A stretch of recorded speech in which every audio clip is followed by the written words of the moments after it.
चलिए दोस्तों, आज के इस वीडियो में हम लोग क्लास 12 के एक्सरसाइज 1.3 को स्टार्ट करने वाले हैं और इस एक्सरसाइज के सारे बेसिकली चीज़ों को हम लोग जानेंगे बेटर तरीके से। तो देखिए, इस एक्सरसाइज में आपको जानना क्या है, तो दो चीज़ें आपको जाननी है और इन्हीं दो चीज़ों पर आपका जो चैप्टर है पूर्णतः आधारित है। पहला फलनों का संयोजन और दूसरा व्युत्क्रमणीय फलन। यदि ये दोनों चीज़ें आप समझ जाते हैं तो आपका एक्सरसाइज 1.3 मतलब संबंध और फलन के तीसरे चैप्टर जो है ना आपको क्लियर हो जाएंगे। मतलब एक्सरसाइज 1.3 के सारे क्वेश्चन क्लियर हो जाएंगे। तो इन दोनों बातों को बेटर तरीके से मतलब अच्छे ढंग से समझिएगा। फलनों का संयोजन होता क्या है? देखो, संयोजन मीन्स क्या होता है? मिलाना। मतलब दो फलन लेकर क्या करो, मिला दो, वो क्या कहलाएंगे? फलनों का संयोजन कहलाता है। अब कैसे कहलाता है वो मैं बता रहा हूँ। और यहाँ पर व्युत्क्रमणीय फलन मतलब ऐसा फलन जिसको उलट दें, वो क्या होता है? व्युत्क्रमणीय फलन होता है। ठीक है, तो यहाँ पर सबसे पहली बात हम लोग ये जानते हैं कि आखिर फलनों का संयोजन करते कैसे हैं। मान लीजिए आपके पास से दो तरह का फलन है। एक फलन है ए से बी में आपको दिया हुआ है एफ फलन, ठीक है ना। ध्यान देंगे, यहाँ पर लिख रहे हैं कि एक जो एफ फलन है वो किस में दिया है? ए से बी में। ए से बी में एक फलन एफ है और दूसरा फलन है जी, वो किस में दिया है? तो बी से सी में आपका एक दूसरा फलन है जो आपको दिया बी से सी में। तो दो तरह का फलन है एफ और जी। अब इन दोनों को आपस में मिला देंगे। एफ और जी को क्या करेंगे? आपस में मिला देंगे। तो आपको यहाँ पर जब एफ और जी को आपस में मिलाएंगे तो वो आपका क्या बनेगा? फलनों का संयोजन बनेगा। और एफ और जी को जब मिलाएंगे तो आपका वो फलन का संयोजन गॉफ बनेगा। और गॉफ कहाँ से? आपको ए से सी तक जाएगा, यानी ए से सी तक लेकर चलेंगे। तो इस तरह से हम लोग क्या करते हैं? फलनों का संयोजन करते हैं। मतलब जब दो फलन दिए हो, जैसे कि मान लीजिए अभी ए से बी में आपका फलन एफ दिया हुआ है और जी जो दूसरा फलन है वो बी से सी में दिया हुआ है, तब दोनों को मिलाएंगे तो आपका यहाँ पर क्या बनेगा? गॉफ बनेगा। वही है, यहाँ पर एक बात समझेंगे ध्यान से। पहले चित्र को ध्यान देते हैं। एक समुच्चय ए है, दूसरा समुच्चय बी है और तीसरा समुच्चय सी है। देख सकते हैं, तीन गोला ए बी सी। तो यहाँ पर है ए से बी में आपका एक फलन है, फिर बी से सी में एक फलन है आपका, दिखाई दे रही है। ए से बी में एफ एक फलन है और बी से सी में आपका जी एक फलन है, ठीक है ना। तो एफ और जी जब दोनों को मिलाएंगे तो आपका क्या बनेगा? गॉफ बनेगा। नीचे देख सकते हैं, एफ और जी जब दोनों को मिलाएंगे तो आपका फलन क्या कौन सा बनेगा? गॉफ बनेगा, ठीक है। तो मैंने एफ और जी को मिला दिया तब गॉफ बना। अभी एक बार ध्यान देंगे यहाँ पर, यदि जी और एफ को मिलाएंगे तो क्या बनेगा? अभी एफ और जी को मिला दिया तो गॉफ बन गया। तो जी और एफ को मिलाएंगे तो फॉग बनेगा। क्या बनेगा? फॉग बनेगा। तो फॉग की चर्चा उतनी नहीं करनी है, अभी सिर्फ इतना ध्यान दीजिए फलनों का संयोजन होता क्या है। तो फलनों का संयोजन कोई हार्ड चीज नहीं लिखेंगे। दो फलन को मिलाने पर जो तीसरा फलन बनता है वो सब क्या आता है? एक फलन का संयोजन है। मतलब दो फलनों को मिला देना ही इस फलनों का संयोजन कहलाता है। संयोजन का मतलब होता है मिलाना, ठीक है। तो देखिए यहाँ पर लिखा गया है, यदि दो फलन हमारे पास एफ और दूसरा है जी, जो पहला फलन एफ है वो ए से बी में दिया हुआ है और दूसरा फलन जो जी है वो बी से सी में आपको दिया हुआ है, तब एफ और जी का संयोजन क्या कहलाएगा? गॉफ द्वारा परिभाषित हो जाता है, चाहे गॉफ के द्वारा निरूपित करते हैं। अब जो गॉफ होगा वो ए से सी में होगा। कैसे? मान लीजिए पहला जो फलन एफ है वो ए से बी में दिया है और दूसरा फलन जी जो है ना वो बी से सी में दिया हुआ है। तो एफ और जी को जब मिलाएंगे तो गॉफ बनेगा। गॉफ कहाँ से जाएगा? तो ए से सी तक बिलोंग्स करेगा, ठीक है। और यहाँ पर देखिए गॉफ जो है, गॉफ के साथ यदि एक्स उठाएंगे तो ये जो एक्स होगा ये समुच्चय ए का अवयव होगा। ध्यान देंगे, ए यहाँ पर लिखे हैं, ए के गोले के अंदर लिखे हैं एक्स है, तो ये एक्स क्या है? तो ए का अवयव है। एक्स क्या है? ए का अवयव है। तो ये ध्यान देने वाली बात है यार ये आपकी। तो गॉफ के साथ जैसे ही एक्स उठाएंगे और एक्स से जैसे ही गुना करेंगे ये जो ओ जुड़ जाता है ये ओ हट जाएगा, सिर्फ बचेगा जी एफ एक्स हो जाएगा।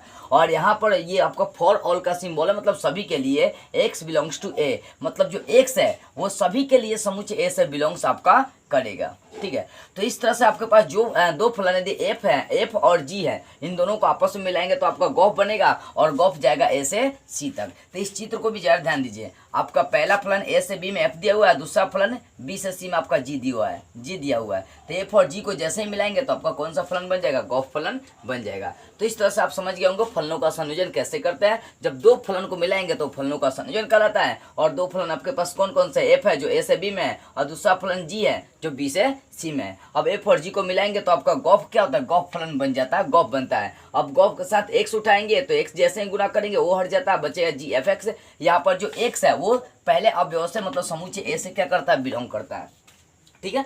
अब ये जो गॉफ होता है, गॉफ से संबंधित क्वेश्चन कैसे सॉल्व करते हैं, एक्सरसाइज पढ़ाते हैं तब देखते हैं। गॉफ से संबंधित सारी बातें हम लोग समझेंगे। अब देखिए दूसरी बात है, यहाँ पर ये समझ लीजिए व्युत्क्रमणीय फलन क्या होता है। व्युत्क्रमणीय फलन क्या होता है? देखिए मान लीजिए कोई फलन आपको एफ है कोई फलन आपके पास एफ है जो x से y में दिया हुआ है, कहाँ दिया, x से y में फलन f दिया हुआ है, तो ये व्युत्क्रमणीय तभी कहलाएगा जब इसके द्वारा एक फलन का अस्तित्व इस प्रकार होनी चाहिए। मतलब f जो फलन है वो x से y में दिया है, तो इसका दूसरा फलन y से x में बनेगा, y से x में इस प्रकार बननी चाहिए कि गॉफ का मान ix हो जाए और फॉग का मान iy हो जाए। तब बोलेंगे कि जो g फलन है, ये g जो g बन रहा है, यही g इस f का क्या कहलाएगा, व्युत्क्रमणीय फलन का कहलाएगा। और व्युत्क्रमणीय फलन को हमेशा हम लोग f यूनिवर्स से सूचित करते हैं। तो व्युत्क्रमणीय फलन क्या होता है, कोई हार्ड चीज नहीं है। मान लीजिए कि आपके पास कोई फलन है, ध्यान देंगे a से b में आपका क्या किया, कोई फलन दिया है, तो ये व्युत्क्रमणीय तब कहलाएगा जब इसके द्वारा एक दूसरा फलन g से लेकर चलते हैं, ये उलट देंगे b से a में आएगा। क्योंकि व्युत्क्रमणीय में क्या करते हैं, उलटते हैं। जैसे मैं पूछूं कि 2 का व्युत्क्रम क्या होगा, तो 1/2। ऐसे में पूछूं कि 4 का व्युत्क्रम क्या होगा, तो 1/4। 3/4 का व्युत्क्रम क्या होगा, तो उलट देंगे 4/3। मतलब व्युत्क्रम कैसे निकालते हैं, उलट देना, नीचे का ऊपर, ऊपर का नीचे। तो यहाँ पर ध्यान देंगे इसका व्युत्क्रमणीय फलन कैसा होगा, तो इसका जो व्युत्क्रमणीय फलन होगा उसको जी ले लिए और इसको उलट देंगे, b इधर चला जाएगा और एक कहाँ चला जाएगा, उधर चला जाएगा। तो यदि मान लीजिए कि आपके पास कोई फलन f है जो a से b में दिया हुआ है, तो ये व्युत्क्रमणीय तब कहलाएगा जब इसमें एक फलन इस प्रकार बननी चाहिए कि g b से a में हो और ये इस प्रकार हो कि 2 शर्त फॉलो करना चाहिए। क्या क्या, तो बोल रहा है कि गॉफ बराबर ix आनी चाहिए और फॉग बराबर iy आनी चाहिए। यदि ये दोनों कंडीशन आ जाते हैं तो समझिए कि ये कौन सा फलन है, व्युत्क्रमणीय फलन है। यदि ऐसा नहीं आता है तो व्युत्क्रमणीय फलन आपका नहीं होगा। तो ध्यान देने वाली बात है कि यदि कोई फलन आपका f जो है x से y में, व्युत्क्रमणीय तभी कहलाएगा जब उसी में एक फलन g y से x में, x से y दिया तो उलट देंगे कि वो व्युत्क्रमणीय चेक करना है। तो y से x में एक फलन आपका g इस प्रकार होगा कि उसमें गॉफ का मान ix और फॉग का मान iy के बराबर होगा। तब बोलेंगे कि ये जो g मान आ गया, यही g मान f का प्रतिलोम कहलाएगा और f के प्रतिलोम को हम लोग f इनवर्स से सूचित करते हैं।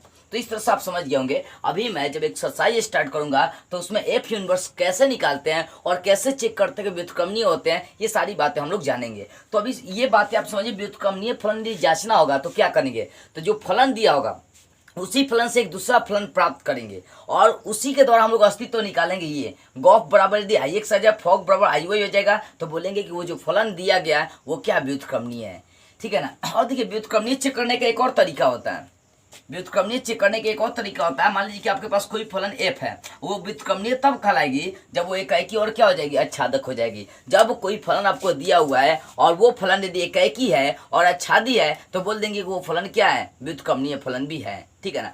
तो व्युत्क्रमणीय चेक करने का 2 तरीका आपको यूज करना है। जहां जो तरीका अप्लाई होने वाला होगा वहां पर वो तरीका हम लोग अप्लाई करेंगे, लेकिन ज्यादातर ये पहले वाले का ही अप्लाई करेंगे व्युत्क्रमणीय फलन चेक करने का। तो कोई फलन f आपका व्युत्क्रमणीय तब कहलाएगा जब उसी के द्वारा एक दूसरा फलन g इस प्रकार प्राप्त करना आपको कि गॉफ बराबर ix और फॉग बराबर iy हो। तब बोलेंगे कि जो g फलन है वो f का प्रतिलोम फलन कहलाता है और f के प्रतिलोम को f इनवर्स हम लोग क्या करते हैं, सूचित करते हैं। और कोई भी फलन व्युत्क्रमणीय तब कहलाएगी, ये तरीका चाहिए तरीका, जब एकाएकी और आच्छादक होगी तो भी व्युत्क्रमणीय कहलाएगी। और यदि कोई फलन आपको f दिया हुआ तो उसके द्वारा कोई एक दूसरा फलन g अप्लाई कर लीजिए, मतलब अचीव कर लीजिए, प्राप्त कर लीजिए। जब f फलन आपको दिया तो उसी के द्वारा से आप दूसरा फलन g प्राप्त कर लीजिए और उसके माध्यम से आप गॉफ बराबर ix और फॉग बराबर iy प्राप्त कर लेंगे, तो बोलेंगे कि व्युत्क्रमणीय फलन है। तो इस तरीका का भी दोनों का आप यूज कर सकते हैं। यदि एकाएकी और आच्छादी चेक कर देंगे तो भी व्युत्क्रमणीय फलन होगा, या कोई फलन f दिया हुआ है उससे g प्राप्त कर लिए और वहां पर आप दिखा दिए गॉफ बराबर ix और फॉग बराबर iy, तब जाकर व्युत्क्रमणीय आपका फलन कहलाएगा। तो इस तरह से आप समझ गए होंगे अभी तक। फलनों का संयोजन का मतलब हो गया 2 फलन को मिला देंगे, ठीक है ना। और व्युत्क्रमणीय फलन का मतलब कोई फलन यदि आपको f दिया हुआ है तो इससे आप दूसरा फलन g प्राप्त कर लेंगे और वहां पर दिखा देंगे गॉफ बराबर ix और फॉग बराबर iy दिखा देंगे, तो बोलेंगे कि यहाँ पर जो g है वो f का प्रतिलोम फलन है, ठीक है ना। तो अब चलते हैं एक्सरसाइज की ओर और एक्सरसाइज के क्वेश्चन के माध्यम से समझते हैं कि फलनों का संयोजन और व्युत्क्रमणीय फलन कैसे निकालते हैं। देखिए 1 नंबर क्वेश्चन क्या दिया हुआ है। देखिए 1 नंबर क्वेश्चन में क्या दिया है कि एक फलन f आपको दिया हुआ है, दूसरा फलन g दिया हुआ है और f फलन में कौन कौन सा एलिमेंट्स है यहाँ पर दिया हुआ और g फलन में कौन कौन सा एलिमेंट्स है। तो बोल रहा है कि आपको गॉफ ज्ञात करना है, मतलब इस कंडीशन में आपको कौन सा मान निकालना है, तो इस कंडीशन में आपको गॉफ का मान निकालना है। मतलब f और g को मिला देंगे तो आपका क्या बनेगा, गॉफ बनेगा। तो जरा सा चलते हैं गॉफ निकालने की ओर, चलिए हल करते हैं, गॉफ निकालते हैं। तो यहाँ पर चलते हैं GOF गॉफ निकालेंगे। तो यहाँ पर f का पहला एलिमेंट सब उठाकर चलेंगे, क्यों, क्योंकि जो गॉफ बनता है वो शुरुआती एलिमेंट से लेकर अंतिम एलिमेंट के बीच में बनता है। तो चलते हैं आप गॉफ देखते हैं। तो गॉफ में ये 1 उठाकर चलेंगे, तो यहाँ पर चलते हैं, जैसे 1 से गुना करेंगे बताया था ओ हट जाएगा, तो जी, और ये हो जाएगा सिर्फ F1, ठीक है ना, 1 से गुना करेंगे वो हट जाएगा। अब ध्यान दीजिए जी, ये F1 का मान क्या है, तो आते हैं F वाले फलन में, F1 का मान कितना लेकर चलेंगे, 2 चलेंगे। तो ये देख सकते हैं इस फलन में 1 का प्रतिबिंब 2 बन रहा है, मतलब F1 का मान 2 चलेगा, F3 का मान 5 चलेगा, F4 का मान कितना चलेगा, 1 चलेगा। तो F1 है, तो यहाँ पर देख सकते हैं 1 का एलिमेंट प्रतिबिंब क्या बन रहा है, 2 बन रहा है, मतलब यहाँ पर F1 का मान लेकर चलेंगे 2, F1 का मान क्या लेकर चलेंगे 2। अब देखो G2, तो G वाले फलन में आते हैं G और 2, तो G2 का मान कितना चल रहा है, 3 चल रहा है, मतलब 2 का प्रतिबिंब 3 बन रहा है, तो दूसरे फलन में आता है तो G2 का मान यहाँ पर निकल जाएगा 3, क्या निकलेगा 3। अब आगे चलते हैं ऐसे ही, गॉफ 1 पर चेक कर दिया, अब 3 पर देखते हैं जरा सा, जैसे ही अब 3 से गुना करेंगे वो हट जाएगा, तो ये हो जाएगा G, ये हो जाएगा G, हो जाएगा F, और ये हो जाएगा 3, क्या हो जाएगा 3 से गुना कर दिए। अब ध्यान देने वाली बात है जी, ये क्या होगा F3, देख सकते हैं यहाँ पर F3 का मान मतलब 3 का प्रतिबिंब क्या बन रहा है, 5 बन रहा है, यानी F3 का मान लेकर चलेंगे यहाँ पर 5, तो ये हो जाएगा G5। तो यहाँ पर देखिए इस फलन में चलते हैं G में, तो G5 का मान कितना बन रहा है 1, मतलब 5 का प्रतिबिंब क्या बन रहा है 1 बन रहा है, तो यहाँ पर G5 का मान आ जाएगा 1, ठीक है। अब इसी तरह से तीसरा एलिमेंट चलते हैं, गॉफ 4 पर चेक करते हैं, तो गॉफ 4 हो जाएगा, जैसे ही 4 से गुना करेंगे वो हट जाएगा, तो ये हो जाएगा G और हो जाएगा F4, ठीक है। अब देखो जी, ये F4 है ना, F4 देख सकते हैं F वाले में F4 का मान कितना दिया 1, F वाले में, और 4 का प्रतिबिंब कितना बन रहा है 1 बन रहा है, तो F4 का मान चलेगा सिर्फ यहाँ पर 1, तो हो जाएगा G1। तो यहाँ पर देख सकते हैं G वाले फलन में G1 का प्रतिबिंब 3 बन रहा है, G1 का मान कितना लेकर चलेंगे 3 चलेंगे। तो यहाँ पर जो गॉफ बन रहा है, इसलिए यहाँ पर लिख देंगे नीचे गॉफ, यहाँ पर जो गॉफ बन रहा है आपका सच डेट, यहाँ पर जो गॉफ बन रहा है वो बन रहा है आपका गॉफ बराबर ही लेकर चलिए, गॉफ बराबर, यहाँ जो गॉफ बन रहा है 1 से लेकर 1 का प्रतिबिंब 3 बन रहा है, लिख सकते हैं 1,3, फिर आगे 2 का प्रतिबिंब कितना बन रहा है 1, 3 का प्रतिबिंब 1 बन रहा है 3,1, और यहाँ पर 4 पे चर्चा करेंगे तो 4, कितना हो जाएगा 3। तो ये क्या बन रहा है, गॉफ आपका निकल गया, ये आपका क्या निकल गया गॉफ, देख सकते हैं F1 यहाँ पर 1 लेकर चले तो 3 आ गया, तो 1,3, 3 लेकर चले तो 1 आ गया, 3,1, 4 लेकर चले तो 3 आ गया, तो ये किसका मान निकल गया, आपका गॉफ का मान निकल गया। तो इस तरह से देखी जाए तो प्रश्न नंबर 1 आपका क्या हो गया, सॉल्व हो गया। अब 2 नंबर की यदि बात करी जाए प्रश्न की, ध्यान दीजिएगा, यदि 2 नंबर प्रश्न की बात करी जाए तो यहाँ पर 2 भाग सिद्ध करने के लिए दिया हुआ है, देख सकते हैं किताब खोलकर, तो पहला भाग को क्या करेंगे, पहला मानकर चलेंगे, 1 नंबर मानकर चलेंगे। तो यहाँ पर सिद्ध क्या करना है कि F प्लस G, सिद्ध करना है कि F plus G into OH बराबर हो जाएगा FOH प्लस GOH, दिखाना ये पहला भाग। दूसरा भाग गुना में यही दिया हुआ है, ठीक है ना, तो पहला भाग को 1 नंबर मानकर चलते हैं, तो इतना बराबर आपको दिखाना है कितना होता है, ठीक है। तो एक काम करते हैं, इसका LHS साइड लेकर चलते हैं, ठीक है ना, LHS उठाएंगे RHS लाएंगे, ठीक है। चलिए LHS है F plus G into OH। अब ध्यान देने वाली बात है ये LHS है, अब इसके साथ x लेकर चल देते हैं, क्या उठाकर चलते हैं, इसके साथ x उठाकर चलते हैं, F plus G OH into क्या लेकर चल दिए x लेकर चल दिए, इसके साथ क्या लेकर चल दिए x लेकर चल दिए, यहीं पर लेकर चल दीजिए। एक काम करते हैं, ये जो LHS उठाया यहीं पर x उठाकर चल देते हैं।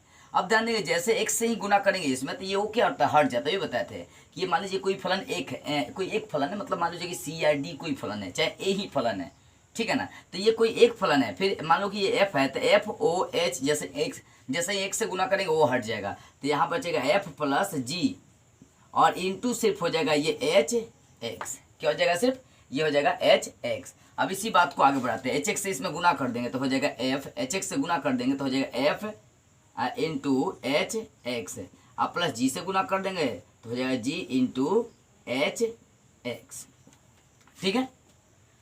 अब ध्यान देने वाली बात है, बताए थे x से जैसे ही गुना करते हैं वो आ जाता है, आता है ना, x से जैसे ही गुना करेंगे क्या आता है वो हट जाता है, x से जैसे ही गुना किए वो हट गया, x आ गया, अब फिर x को हटाएंगे तो आपका क्या आ जाएगा वो आ जाएगा, ये बात सीधी सी है। तो ये सारी बातें क्या है समझने वाली आ रही है, ठीक है, ध्यान दीजिएगा। तो x जैसे ही क्या करेंगे यहाँ से हटाएंगे तो ये हो जाएगा FOH, क्या हो जाएगा x हटा देते हैं, अभी x से गुना किए थे तो वो हट गया था ना, जैसे x से गुना किए वो हट गया, अब जैसे यहाँ से x हटाएंगे, जैसे यहाँ से x हटाएंगे तो क्या आ जाएगा यहाँ पर O जुड़ जाएगा, तो ये हो जाएगा FOH, अब प्लस यहाँ से भी x हटाएंगे तो ये जुड़ जाएगा GOH, एच। देखो बाबू, इसको चाहेंगे दो तीन तरीके से भी आप बस बना सकते हैं, सिंपली तरीके से, ठीक है ना। देखो अभी आप एक बात देखे थे यहाँ पर कि x से जैसे ही इसमें गुना किए वो क्या हो गया, गायब हो गया, एच एक्स हो गया। अब ध्यान देने वाली बात ये आ रही है कि जैसे ही x खींच लेंगे तो ये क्या हो जाएगा, एफ ओ एच हो जाएगा। अब सोचो यहाँ पर x रहेगी तो फिर x से गुना करेंगे, फिर x से गुना करेंगे, फिर x से गुना करेंगे, फिर x से गुना करेंगे, तो आपको वही बात आ जाएगी। मतलब यहाँ पर देखो इसको ऐसे लिखेंगे, यहाँ पर F O H I into लेकर चलेंगे सिर्फ एक्स। अब एक्स से गुना नहीं किए हैं, अब प्लस यहाँ पर जी ओ एच आई इंटू हो जाएगा एक्स। जैसे ही आप एक्स से गुना करेंगे वही हो जाएगा जी एच एक्स, जैसे ही आप एक्स से गुना करेंगे वही हो जाएगा एफ ओ एच। अब ध्यान दीजिए, अब यहाँ से एक्स दोनों ओर मिल रहा, कमन ले लेते हैं यहाँ पर, तो हो जाएगा यहाँ पर एफ ओ एच, अब प्लस हो जाएगा जी ओ एच, इंटू में चलेगा आपका एक्स, ठीक है। अब एक काम करते हैं, यहाँ पर चूंकि आप अभी आपको देखने को ये मिल रहा है, चूंकि एफ प्लस जी इंटू है ओ एच इंटू एक्स है, ठीक है, यही ना उठाकर चले थे। तो इसको हल करने पर आ गया एफ ओ एच प्लस जी ओ एच इंटू आ गया एक्स। तो अब देखने वाली बात है, काट नियम से ये एक्स एक्स क्या हो जाएगा, कटिस हो जाएगी, ठीक है। अगर देखिए ध्यान से तो आपका एक्स एक्स क्या हो जा रहा है, बेटर ढंग से कटिस हो जा रही है। अब देखिए तो इसलिए यहाँ पर क्या बच जा रहा है, इसलिए बच जा रहा है F plus G into O H. LHS side में, आरएचएस साइड में क्या एफ ओ एच प्लस बच गया जी ओ एच। तो यही आपको प्रूव करना था कि एलएचएस बराबर दिखाना था यही कि F plus G into O H उठाकर चलेंगे तो आपको आनी चाहिए एफ ओ एच प्लस जी ओ एच आनी चाहिए, ठीक है। तो ये पहला भाग साबित हो गया, ठीक है ना। थोड़ा सा दिमाग लगेगा, हार्ड नहीं है। अब इसका 2 नंबर देखिए, अब 2 नंबर में क्या किया, इंटू लगा दिया, यही है क्वेश्चन, एफ इंटू जी कर दिया है। अब बाहर ओ एच है, अब बराबर आपको दे दिया है एफ इंटू जी, बराबर आपको देकर चल रहा है कि एफ ओ एच इंटू जी ओ एच। देख लीजिए भाग 2 यही है, भाग 2 यही है, बशर्ते ये क्या किया, ब्रैकेट में दे दिया है ये एफ ओ एच इंटू जी ओ एच, ये आपको मान दिया हुआ है, ठीक है ना। यहाँ पर भी एलएचएस उठाकर चलते हैं, वैसे ही सेम चलेंगे। एलएचएस देखिए एफ इंटू जी इंटू ओ एच है, यहाँ पे एक्स उठा लेंगे, जैसे ही एक्स उठाएंगे एक्स से गुना करेंगे वो हट जाएगा, ठीक है ना, वो हट जाएगा। तो हो जाएगा एफ इंटू जी और यहाँ पर हो जाएगा एच एक्स, ठीक है ना, वो हट गया, एक्स से गुना कर दिए। अब यहाँ पे एच एक्स से गुना करते हैं तो हो जाएगा एफ एच एक्स इंटू, यहाँ जी से गुना करेंगे तो हो जाएगा जी इंटू एच एक्स, ठीक है। अब देखिए यहाँ से जैसे ही x हटाएंगे तो o जुड़ जाएगा, तो ये हो जाएगा एफ ओ एच इंटू हो जाएगा x डॉट, यहाँ पर भी x खींचेंगे बाहर तो हो जाएगा जी ओ एच इंटू हो जाएगा x। बताया था ना, अब x से जैसे ही गुना करेंगे वो हट जाएगा तो वही हो जाएगा जी एच एक्स, यहाँ से भी x से गुना करेंगे तो वही हो जाएगा एफ जी एच, ठीक है ना। अब देखिए, अब यहाँ से दोनों में x कॉमन मिला, x कॉमन लेंगे तो ये हो जाएगा एफ ओ एच इंटू हो जाएगा जी ओ एच। अब यहाँ से कॉमन क्या ले लिया है, सिर्फ कॉमन ले लिया है, ब्रैकेट डाल दीजिए, यहाँ से कॉमन ये एक्स एक्स कॉमन ले लिए। अब चूंकि देखिए यहाँ पर इसका मान ये आ गया एफ इंटू जी ओ एच इंटू एक्स लेकर चले हैं, तो इसको हल करने पर मान आ गया इसका एफ ओ एच इंटू जी ओ एच इंटू एक्स। तो काट नियम से ये एक्स एक्स कटिस हो जाएगा, इसलिए आपका ये मान आ जाएगा एफ इंटू जी इंटू ओ एच। अब बराबर आ गया ये वाला मान आ गया एफ ओ एच इंटू जी ओ एच। आपको यही प्रूव करना था। तो इस तरह से आपका 2 नंबर क्वेश्चन क्या हो गया, क्लियर हो गया। अब देखते हैं तीसरे क्वेश्चन की ओर। अब देखिए 3 नंबर क्वेश्चन। 3 नंबर क्वेश्चन में क्या दिया है, बोला कि गॉफ और फॉग दोनों ही निकालना है, और इसमें 2 क्वेश्चन है तो 3 का 1 नंबर क्वेश्चन देखिए क्या क्या निकालना है, गॉफ भी निकालना है और फॉग भी निकालना है। तो 3 के 1 नंबर में क्यों दिया, देखिए 3 के 1 नंबर में एफ एक्स का मान दिया है मोड एक्स और जी एक्स का मान दिया है मोडलस 5x - 2। तो आपको गॉफ भी निकालना है और फॉग भी निकालना है। तो चलिए गॉफ निकालते हैं जरा से। यहाँ पर जी ओ एफ, गॉफ निकालने के लिए यहाँ पर एक्स लगाना पड़ेगा, जैसे ही एक्स से गुना करेंगे वो हट जाएगा तो ये हो जाएगा जी, ये हो जाएगा एफ एक्स, ठीक है। अब देखो जी एफ एक्स है तो एफ एक्स का मान आपको मालूम है, एफ एक्स का मान दिया हुआ है मोडलस एक्स, एफ एक्स का मान क्या दिया हुआ मोडलस एक्स। अब ये जी और यहाँ पर एक्स हो गया तो जी एक्स, एक्स का काम मोडलस एक्स कर रहा है तो जी एक्स फलन में आएंगे तो एक्स के यहाँ पर क्या रखना पड़ेगा मोडलस एक्स। तो यहाँ पर जहाँ जाए एक्स वहाँ पर क्या रख देंगे मोडलस एक्स। तो चलते जी एक्स में, जी एक्स का मान है मोडलस 5 इंटू एक्स है तो एक्स के यहाँ पर रख देंगे मोडलस एक्स है। अब फिर बाहर -2 है तो -2, इसका होल मॉडुलस है तो होल मॉडुलस लगाना है। ठीक है, कुछ नहीं किए हैं, देखिए कुछ नहीं किए हैं। गॉफ का मान निकालना है तो x से गुना करेंगे, x से गुना करेंगे वो हट जाएगा, जी एफ एक्स हो जाएगा, तो जी है तो जी, ये एफ एक्स, तो एफ एक्स का मान दिया मॉडुलस एक्स, तो मॉडुलस एक्स रख देंगे तो ये जी और x हो जाएगा। तो x का मान मॉडुलस एक्स है, तो यहाँ पर x के जगह पर जो भी होगा, मतलब ये मान लो कि यहाँ पर 2 रहता है तो x के ऊपर 2 ही ना रखते हैं, x यहाँ पर 3 रहता है तो x के ऊपर 3 ना रखते हैं। तो यहाँ पर मॉडुलस एक्स है तो x के जगह पर क्या रख देंगे, मॉडुलस एक्स रख देंगे और सब जो करते हो। तो इस तरह से गॉफ का मान निकल गया। अब फॉग का भी मान निकाल लीजिए, तो x रखेंगे, फॉग का मान निकालने की x से गुना करेंगे, जैसे यहाँ पर ध्यान देंगे x से जैसे ही गुना करेंगे वो हट जाएगा तो हो जाएगा f इंटू हो जाएगा जी एक्स। ठीक है, f इंटू जी एक्स। अब देखो f जी एक्स का मान दिया हुआ है, जी एक्स का मान दिया मॉडुलस 5x माइनस 2, ये किसका मान दिया है, f है तो f, और जी एक्स का मान इतना दिया हुआ है तो f, और ये अब x का ये पूरा काम करेगा, f x है तो फलन में आएंगे f x, x के जगह पर आपको इतना मान रखना पड़ेगा। तो पहले देखिए मोड है तो मोड लगा दीजिए, फिर x है तो x के जगह पर ये सारे वैल्यू रखना पड़ेगा, मोड 5x माइनस 2 का मोड और उसके बाद होल इसका मोड हो जाएगा। तो ये मान हो जाएगा किसका, गॉफ का मान हो जाएगा। ठीक है ना, तो इस तरह से फॉग गॉफ क्या होगा, निकल गया। तो 3 का 1 नंबर बन गया। अब 3 का 2 नंबर देखिए, इसमें क्या क्या दिया है, इसमें एफ एक्स का मान दिया हुआ है, एफ एक्स का मान 8x³ और जी एक्स का भी मान आपको दिया हुआ है x⁻1/3। क्या दिया हुआ है, x⁻1/3। तो आपको निकालना है यहाँ पर गॉफ और फॉग ही है। चलते हैं यहाँ पर भी निकालते हैं, गॉफ और फॉग निकालते हैं। वैसे ही पहले गॉफ निकाल लीजिए, इसलिए गॉफ निकाल कर देखते हैं। तो x से गुना करते हैं, अब जैसे ही x से गुना करेंगे वो हट जाएगा तो हो जाएगा g और इंटू हो जाएगा एफ एक्स। अब ध्यान दो, g है तो g, ये एफ एक्स है तो एफ एक्स का मान दिया हुआ है 8x³। यहाँ पर g है तो g, एफ एक्स है तो एफ एक्स का मान कितना दिया 8x³। अब चलते हैं जी एक्स का मान, जी एक्स में आता है तो जी एक्स का मान इतना लेकर चलना है, एक्स का मान कितना लेकर चलना है, इतना लेकर चलना है। तो जी एक्स में आपका एक्स यहाँ पर है तो एक्स यहाँ पर रख देंगे 8x³ और इसका एक्स का दी होल पावर कितना 1/3, तो 1/3 करेंगे हम लोग।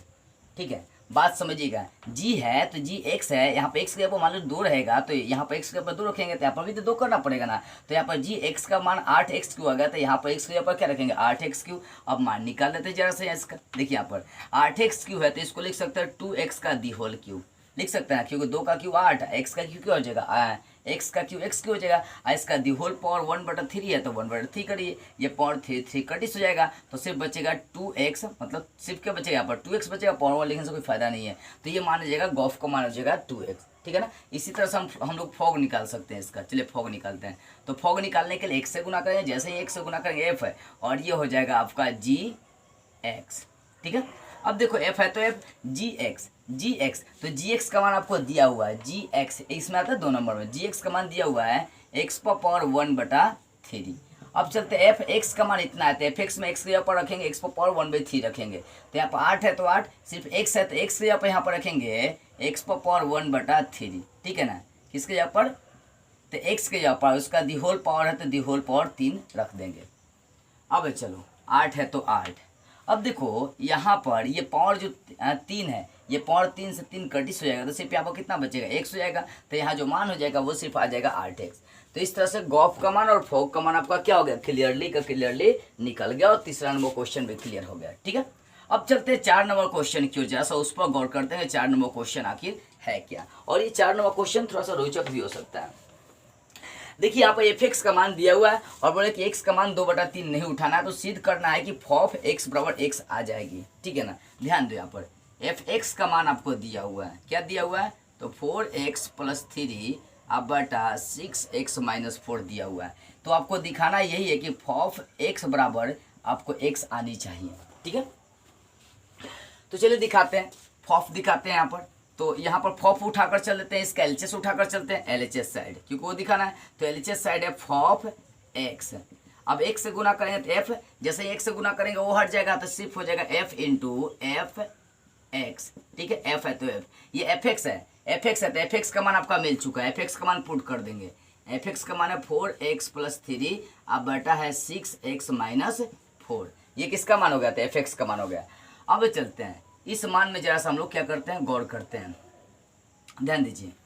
अब ध्यान देने वाली बात है बाबू कि एफ और ये पूरा अब काम करेगा एक्स का, तो एफ और ये काम करेंगे एक्स, इसको एक्स मान के चलेंगे तो एफ एक्स, तो एफ एक्स का मान तो यही आपका, एफ एक्स का मान तो ये है ना, तो इसमें एक्स की जगह पर ये पूरा मान आपको पुट करना पड़ेगा। चलते हैं, रखते हैं। यहाँ पर 4 है तो यहाँ पर 4 रखेंगे, 4 है तो 4 गुना एक्स है, एक्स है तो एक्स की जगह पर पूरा मान रखना पड़ेगा। मान लो कि यहाँ पर 2 रहता तो एक्स के जगह पर 2 रखते ना, अब इतना वैल्यू है तो एक्स की जगह पर उतना रखना पड़ेगा, तो एक्स की जगह पर रख देते हैं, एक्स की जगह पर पूरा रखेंगे 4x + 3 अब बटा 6x - 4, ठीक है ना। 4x अब +3 है तो +3, इसका होल बटा की यदि बात करें तो होल बटा में 6 गुना x है, क्या है 6 गुना x, 6 गुना x है तो x के ऊपर आपको ये पूरा वैल्यू रखना, रखिए 6x + 4x + 3 अब बटा 6x - 4, अब प्लस -4 है तो आप क्या लिख देंगे -4। इसका क्रिया करते चलिए, ठीक है।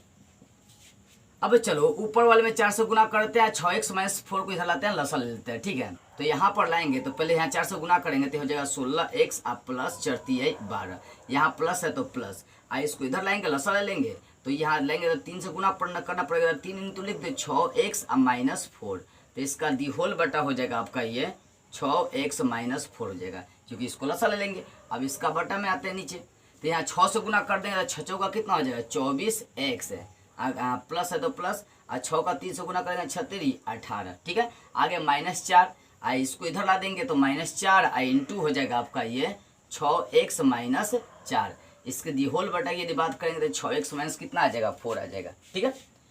अब चलो भिन्न का घटाव बना लीजिए, भिन्न का घटाव होता है ना बनाइएगा यहाँ पर। अब देखो ये 6x - 4 6x - 4 कटिस हो जाएगा, ठीक है ना। क्यों कटेगा, क्योंकि ये वाला बीच वाला आपका भागा है, भाग गुना में चेंज करेंगे तो 6x - 4 जो है ना ऊपर चल जाएगा, कट जाएगा।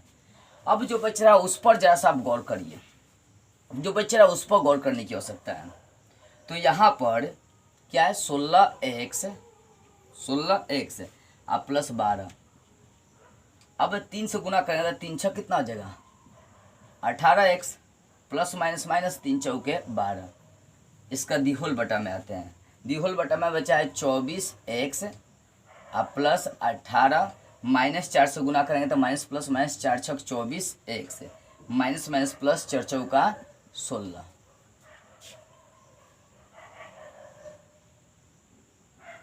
चर्चों का 16, ठीक है। अब ध्यान दीजिएगा, अब देखिए यहाँ पर +12 -12 कटिस हो गया, ठीक है। यहाँ पर 16x 18x ऐड करिए, 16 को x 18 को x जोड़ देंगे तो 34x हो जाएगा। नीचे आते हैं तो +24x -24x कटिस हो गया, 18 16 बच गया तो 18 16 जोड़ देंगे कितना हो जाएगा 34 हो जाएगा, ठीक है। अब ये 34 34 कट गया तो सिर्फ क्या आ गया आपका x आ गया, और x आपको RHS यही दिखाना था, तो आपका RHS साइड क्या हो गया आ गया, तो RHS साइड प्रूव्ड हो गया, ठीक है ना। तो इतना बड़ा इतना आपको क्या हो गया साबित हो गया। और साथ में अब एक क्वेश्चन और इसमें ये भी है कि बताना है कि f का प्रतिलोम फलन क्या होगा, f का प्रतिलोम फलन क्या होगा। तो ध्यान दो, आप पढ़े थे प्रतिलोम फलन निकालने का कि जब गॉफ बराबर ix और फॉग बराबर iy आ जाएगा तो बोलेंगे कि जो दूसरा फलन g था, जो दूसरा फलन g था, जैसे मान लो कि ये गॉफ है, ठीक है ना, यहाँ साइड में समझा रहा हूँ, ये आपका फलन गॉफ है, गॉफ बराबर आप ला दिए, ध्यान दीजिएगा, गॉफ बराबर आप ला दिए ix और फॉग बराबर आप ला दिए iy, पढ़ते ना। जब गॉफ बराबर ix और फॉग बराबर iy आ जाएगा तो जो दूसरा फलन बन रहा था, जो दूसरा फलन होगा ये वाला, जो दूसरा फलन होगा यही उसका व्युत्क्रमणीय फलन कहलाएगा। तो यहाँ पर फॉग बराबर दिखा दिए ix, फॉग बराबर ix दिखाए हैं, मतलब x का मतलब ix ना आ गया आपका। तो इतना बराबर जब इतना आ गया, ये व्युत्क्रमणीय आपका फलन हो जा रहा है, तो यहाँ पर जो दूसरा फलन है वही क्या हो जाएगा, उसका व्युत्क्रमणीय फलन हो जाएगा, मतलब f का प्रतिलोम फलन जो है ना f ही होगा, स्वयं का स्वयं प्रतिलोम फलन होगा। तो लिख सकते हैं अतः f का प्रतिलोम फलन क्या है, f ही है, मतलब f ही है, स्वयं का स्वयं ही वो प्रतिलोम फलन है। तो इस तरह से 4 नंबर क्वेश्चन भी आपका क्लियर हो गया। अब जरा चलता है 5 नंबर क्वेश्चन की ओर। अब देखिए 5 का 1 नंबर, 5 में दर्शाना है कि कारण सहित आपको बतलाना है कि जो फलन है उसका व्युत्क्रम संभव है कि नहीं, ये बताना है क्या निम्नलिखित फलनों के व्युत्क्रम है कि नहीं। जैसे मान लो कि 1 नंबर में दिया हुआ है f सच डेट 1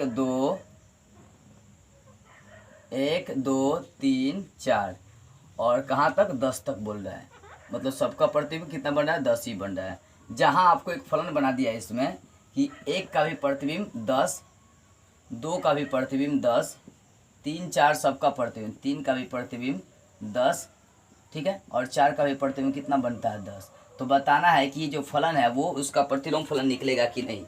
तो पहली बात है कि ध्यान देंगे एक ही वस्तु का, जैसे 1 का भी प्रतिलोम 10 बना, 2 का भी प्रतिलोम 10 बना, 3 का भी प्रतिलोम 10 बना, 4 का भी, यानी एक ही, मतलब देख सकते हैं बहुत सारे वस्तु का एक ही प्रतिबिंब बन रहा है। यदि इसका वेन डायग्राम आप रेडी करेंगे तो यहाँ पर देख सकते हैं ये पहला जो सेट है 1 2 3 4 हो जाएगा, और जो दूसरा सेट होगा उसमें सिर्फ 10 ही होगा। क्यों? क्योंकि 1 का भी 10 प्रतिबिंब बना है, 2 का भी 10 है, 3 का भी 10 है, 4 का भी 10 है। तो जानते हैं जब बहुत सारे वस्तु का एक ही प्रतिबिंब होता है तो बहु एक फलन कहलाता है, बताया गया था एक्सरसाइज 1.2 में, ठीक है ना।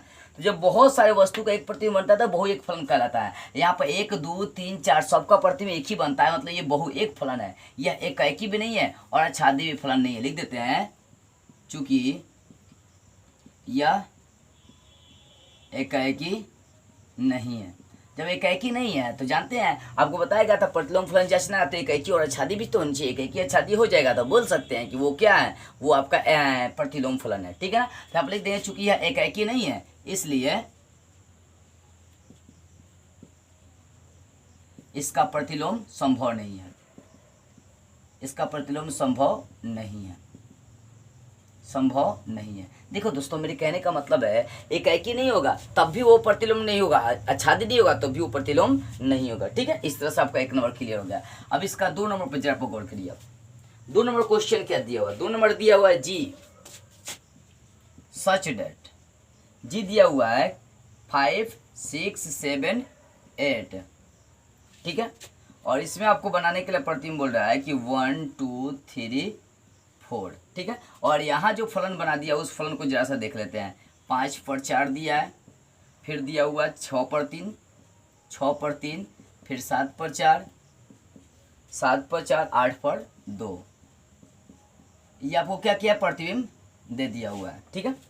तो इसको दिखाना है कि ये एकाएकी आच्छादी मतलब इसका प्रतिलोम है कि नहीं। तो एक बात देखने को मिल रही है कि 5 4 और 7 4, मतलब 5 का भी प्रतिबिंब 4 बन रहा है, 7 का भी प्रतिबिंब 4 बन रहा है। और एकाएकी का शर्त होता है 1 का 1 प्रतिबिंब बने। तो यहाँ देखी जाए 5, जैसे इसको मैं एक्सप्लेन कर रहा हूँ ध्यान से, 5 और 7 है, इन दोनों का प्रतिबिंब क्या बना है, 5 का भी 4 और 7 का भी 4। देख सकते हैं 5 का भी 4 7 का भी 4, तो दो वस्तु का एक प्रतिबिंब बन रहा है। यह एकाएकी नहीं है, लिख सकते हैं चूंकि यह एकाएकी नहीं है इसलिए इसका प्रतिलोम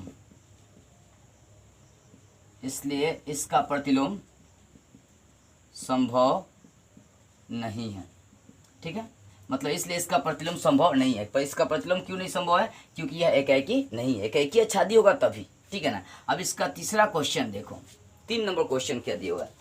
3 नंबर दिया हुआ है एच के रूप में, ठीक है। तीसरा एच के रूप में दिया हुआ है, बोल रहा है कि एच सच डेट, वो प्रतिबिंब है 2 3 4 5, 2 3 4 5, ठीक है। कहाँ तक आपको लेकर गया है? तो 7 9 11 13।